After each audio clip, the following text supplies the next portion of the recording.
안녕하세요 여러분, 이선 변호사입니다. 오늘 영문계약서 recitals 부분을 깔끔하게 설명을 드리려고 합니다. 국문계약서에는 없는 부분인데 영문계약서 맨 앞에 나오다 보니까 이게 도대체 뭔지, 그리고 이 내용은 recitals에 써야 된다, 아니다 본문에 써야 된다, recitals는 그 계약서 본문에 해당한다, 아니다 그렇지 않다, 뭐 이런 여러 가지 논쟁이 항상 있고, 또 이건 진술보증 내용이지 리사이틀즈 부분이 아니다 이런 얘기도 많고, 요즘에는 리사이틀즈를 안 쓴다, 이건 옛날 방식이다 이런 얘기도 많아요. 그런데 이제 과연 똑부러지게 그래서 리사이틀즈가 뭔지, 왜 쓰는 건지 깔끔하게 정리를 해드릴게요.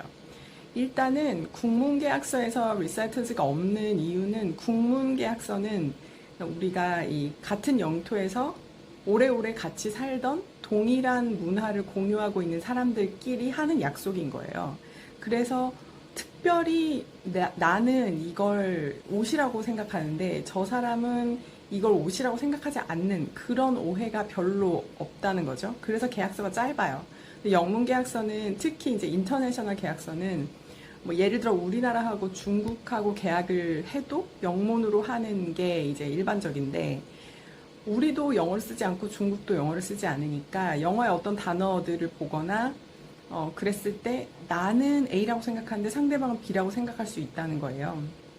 그래서 리사이터즈는 이 계약, 이 약속을 할 때 전제가 되는 사실에 대해서 정리를 해놓는 거예요. 대표적으로 무슨 내용이 들어가냐면 당사자에 대한 내용이 들어가겠죠. 예를 들어서 당사자 A는 뭐 몇 년도에 대한민국 서울에서 사업자 등록 신고를 하고 지금까지 영업을 영위해 오고 무슨 영업을 하는 그런 회사다, 이렇게 정의를 해놓고, 또 B라는 회사는 뭐 중국 상하이에서 몇 년도에 사업자 등록을 내고 뭐뭐뭐뭐에 관련해서 인허가를 받고 무슨 자격을 가지고 어떤 사업을 영위해 오고 있는 뭐 업체다, 그런 내용이 들어가고요. 그 다음에 어떤 게 꼭 들어가야 되고 어떤 게 꼭 들어가면 안 된다 이런 게 없어요. 그냥 이 계약을 둘러싸고 있는 전제 사실에 대해서 씁니다. 대표적인 게 이런 게 있을 수가 있어요. 예를 들어서 A와 B는 옛날에 2022년에 어떤 계약서를 썼다. 그런데 그게 뭐 어제 혹은 뭐 한 달 후에 만료가 될 예정이고, 그것에 대해서 다음과 같은 내용으로 갱신을 한다. 요런 내용이 이제 리사이트에 들어갈 수도 있고요. 그리고 아니면 뭐 B는 사실은 A하고 뭐 3년 전에 계약을 맺은 C라는 회사의 자회사다, 이런 내용이 들어갈 수도 있고요. 이런 게 다 이제 안 들어가고 그냥 본문에 당사자 해가지고 들어갈 수도 있고요.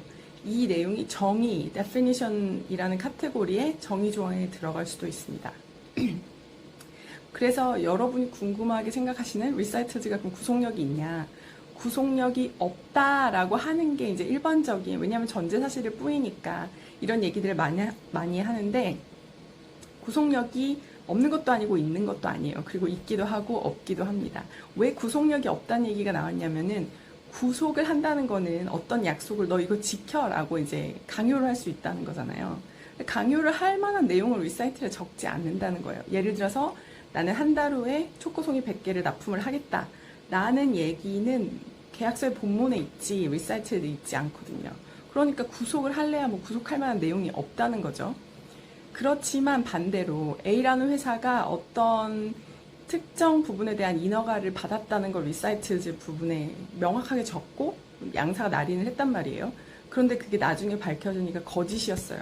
그러면 그 부분에 대해서는 당연히 법적 효력이 있겠죠. 거짓말을 했다는 것에 대한 증거가 되겠죠. 그것에 대한 법적 효력, 즉 이제 법적 구속력은 있는 거겠죠.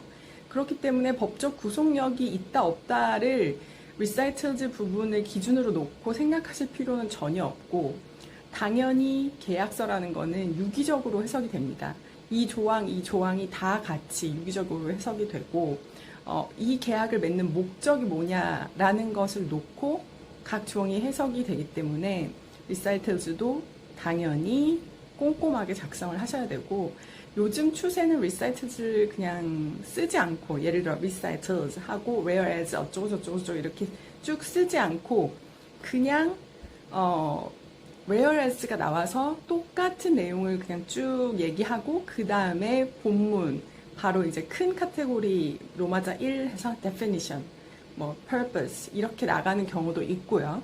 그 다음에 그냥 큰 로마자 1 해가지고 recitals 해서 whereas가 쭉 나오고 뭐 로마자 2번 definition 이렇게 나오고 그렇게 넘어가는 경우도 많아요.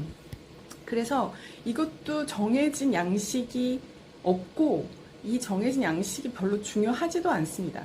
그냥 이제 여러분이 중요하게 생각하셔야 되는 거는 우리 회사에서 약속하고 있는 것, 그리고 상대방의 회사에서 약속하고 있는 것, 그리고 우리가 이걸 언제 어떻게 지키겠다고 어떤 방식으로 구속할 수 있는지 그게 중요한 거고요. 아까 진술보증에 쓰는 거하고 리사이틀즈에 쓰는 거를 가지고 이제 논쟁을 하는 경우를 제가 봤거든요. 하나도 중요하지가 않습니다. 진술보증에 쓰는 것은 예를 들어 우리 회사가 이런 인허가를 갖고 있어 라고 진술보증에서 썼어요. 그러면 그게 거짓인 경우에 당연히 진술보증을 어겼을 때에 대한 책임을 져야 되겠죠. 리사이틀즈도 마찬가지예요. 그래서 똑같은 내용이지만 진술보증에 써야 되고 이거는 뭐 어디 리사이틀즈에 써야 된다 이런 건 전혀 없고, 제가 더 추천하고 싶은 방법은 이게 확실히 내가 확인을 해야 되는 거면 진술보증에 써야 되겠죠. 쓴 다음에 이 진술보증, 예를 들어 진술보증 사망에 그게 내용이 들어갔다. 그러면 그 사망에 들어간 내용을 어겼을 때는 어떻게 한다. 이런 내용이랑 연결을 시키면 좋겠죠. 리사이틀즈에 있는 걸 어기면 어떻게 손해배상을 한다. 이렇게 쓰는 건 약간 어색하긴 합니다. 뭐 안 된다는 건 아니에요. 조금 어색하긴 해요.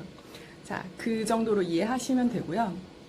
그래서 뭐 요즘 추세가 리사이틀즈를 없애는 추세다라는 것도 맞아요. 왜냐하면 이런 게 너무 분쟁이 많고 굳이 리사이틀즈를 구분할 이유가 하나도 없기 때문에 그냥 안 쓰는 경우도 많은데 내용 자체는 들어가죠. 왜냐하면 제가 설명드린 것처럼 같은 사회에 있는 구성원들끼리의 약속이라기보다는 영문계약서는, 국제계약서는 이 사회와 우리 사회가 너무 다르고 이 계약에 대한 전제사실이 어떤 거다라는 거를 명확하게 하고 시작하는 그런 의미가 있기 때문에 관련된 내용은 들어가는 경우가 대부분입니다. 다만 그냥 제목이 없어지거나 본문에 포함되거나 진술보증으로 빠지거나 뭐 이렇게 되는 거죠. 명확하게 이해가 가셨을 것 같고요. 더 궁금한 점 있으시면 문의 주세요. 감사합니다. 오늘 날씨 너무 좋죠? 행복하세요.